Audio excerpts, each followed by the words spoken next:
Yo, what's going on, folks? All right, so I already posted the race video from the Wakefield Wednesday race number deuce, and so this is actually a post, but hey, get yourself a little victory beer. This thing is pretty darn good. Juicy Monkey. This thing is actually a 9.5. So after a race, tap on this, you're gonna feel real good, especially when you're dehydrated as a mug. Yeah, it isn't open. Yes, I'm in the car. But it's so good. Put that thing inside a cooler and just sip on it. No need for like 2 of those 5%ers or those Bud Lights that y'all be sipping on after the race. Just get you one of those. Get you real good, proper, I guarantee. But anyway, the race was great. Ended up moving up 2 spots over race 1. So race 2, conditions were warmer, and I think that actually got a few people. But one of the biggest things is actually the start. So if you go ahead and just watch the race video, I started off on the right side. I just have a thing for starting off on the off turn side because everybody's going to be crowded on that inside turn for the most part. But I actually bobbled the start, and then I got pushed all the way over to the right. A gentleman, his chain popped off.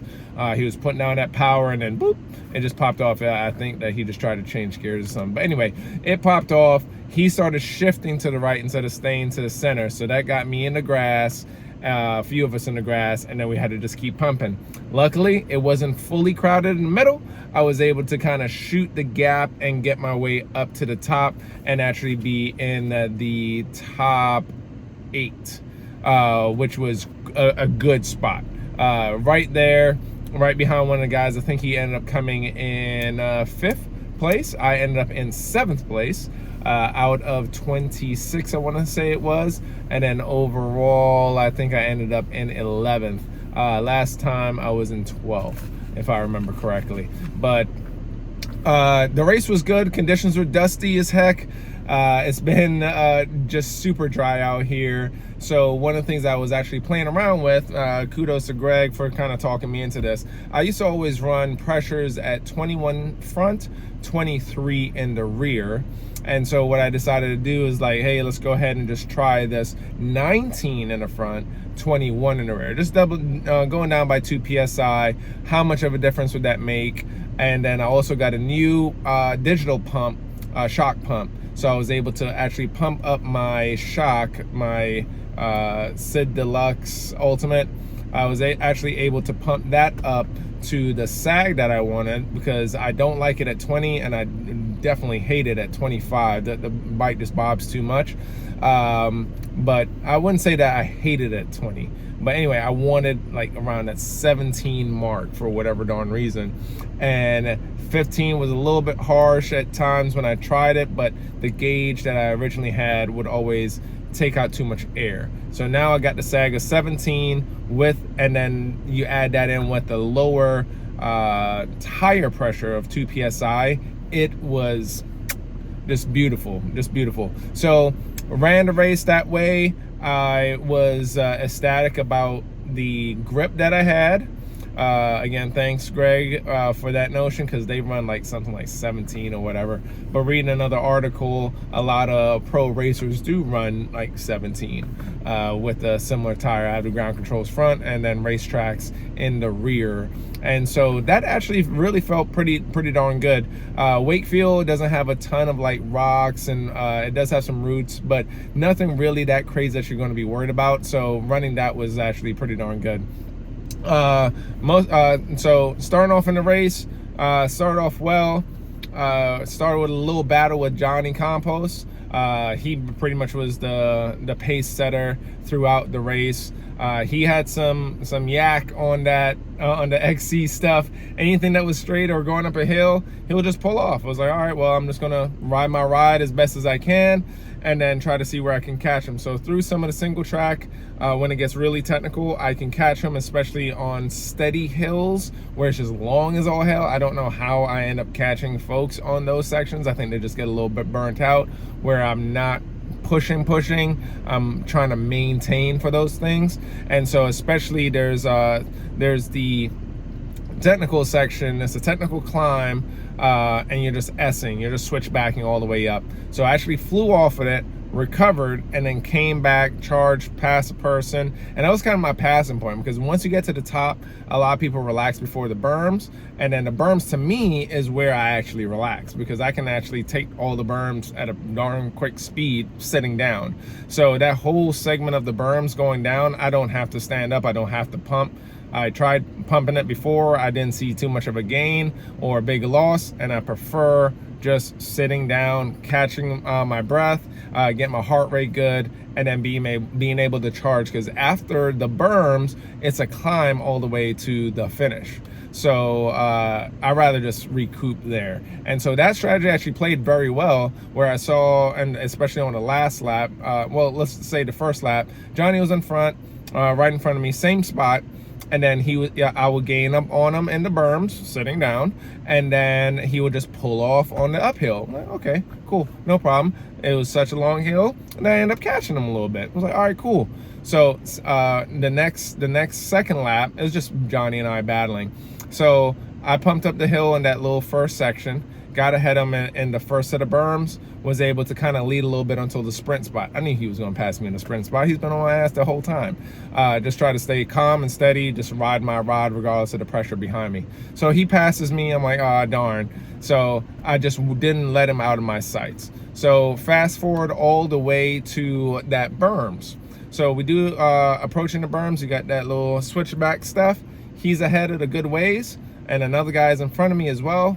End up passing him, and then I end up chasing Johnny down right before the start of the berm. He's pumping, I'm just sitting back, just sitting, getting my breath, because I'm like, all right, the next section is actually going to be an uphill climb. And on the first lap, he didn't do the log jump. I think that's my only spot, or my main spot, to pass him.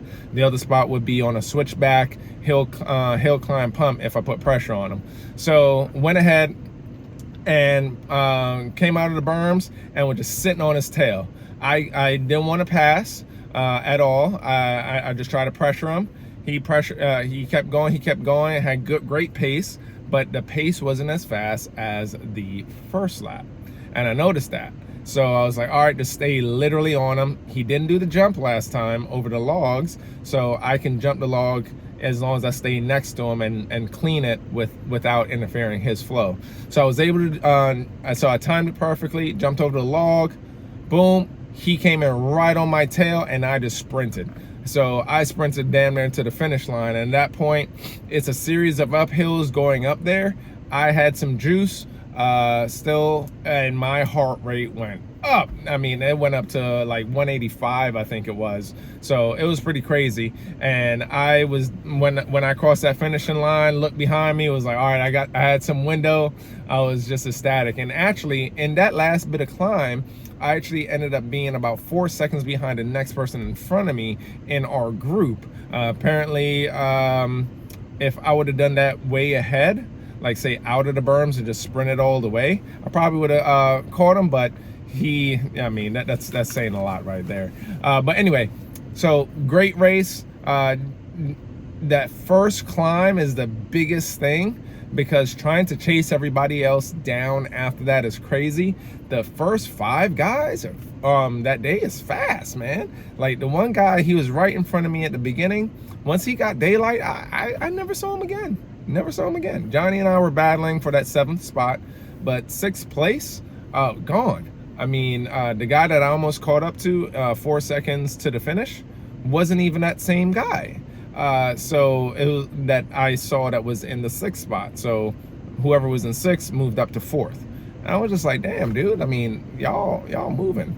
And one of the strategies to kind of play is that with the heat and with everybody kind of putting pressure on themselves, who still has gas near the end. And so a lot of people go through that first lap solid, and then after that it's not as solid. Like it's a dramatic drop off. I had a drop off, I feel, in the beginning of lap 2, And then I was able to catch a little bit of juice just because I was chasing Johnny. And myself and another guy that was in front of us started earlier.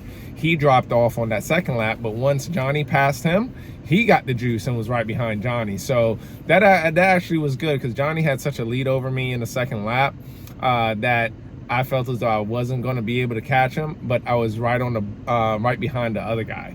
So that gave me some juice to try and continue chasing Johnny. So just continue just doing what you got to do. But again, try different setups on the bike. I'm going to try going to 15% sag. I'm at 17 right now.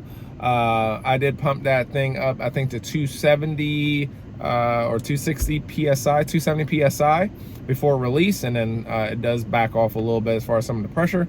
So I'm just going to try 15% and see how that works. So I tried the same setup as I did for the race at Fountainhead today, and it felt really good. There's some rocks and everything through there, but I wanted to test it out to see as far as dings and all that other stuff. And as long as you don't ride hard, just ride light, it works out very well. So definitely check that out. So I'll catch y'all on the next one. Thanks for tuning in.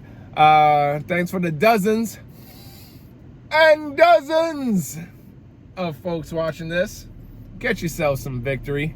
I didn't win, but you know, it's in your hearts right there. All right, get that 9.5, baby. Yeah. Sip, sip. Don't chug, chug when it's that high. All right, y'all. Catch y'all on the next one. See you.